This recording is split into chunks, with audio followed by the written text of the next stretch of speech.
জীবনের ঠিক মুখোমুখি দাঁড়িয়ে মুচকি হাসি দেওয়া মানুষ আমি। হয়তো পাগল, হয়তো অনুভূতির ভিতরে লুকিয়ে থাকা এক অতল অন্ধকারের বাসিন্দা। ভিতরে ভিতরে কতটা ভেঙে পড়ি তা কাউকে দেখাই না, কারণ আমি শিখে গেছি কিভাবে কষ্ট লুকিয়ে হাসতে হয়। যেদিন ভিতরটা সবচেয়ে চুরমার হয়ে গিয়েছিল, সেদিনও বাইরে থেকে এক ফোঁটা হাসি মুখে সবার সামনে শক্ত হয়ে দাঁড়িয়েছিলাম।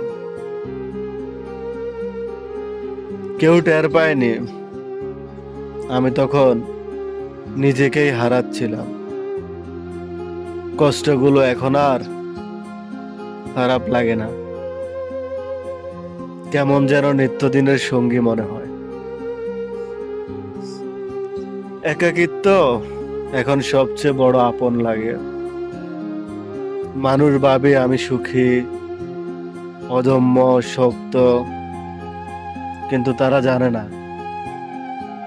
প্রতিটি রাত আমার কাছে এক একটা যুদ্ধের মতো, যেখানে আমি চুপচাপ নিজের সাথেই লড়াই করে যাই। নিজেকে বারবার বুঝিয়ে বলি তুই ভালো আছিস, অথচ আমি জানি আমি ভালো নেই।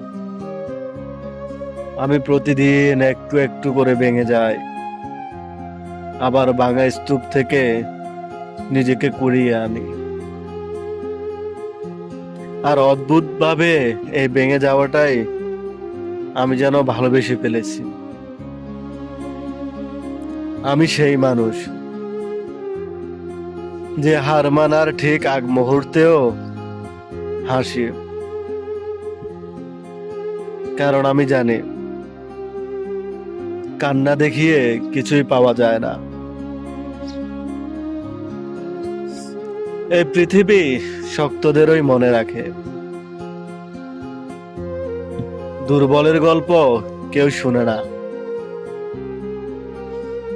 তাই আমি অদ্ভুত অনুভূতির আগুনে পুড়ে যাওয়া এক নীরব যোদ্ধা। আমার জীবন এতটা সুখের গল্প নয়,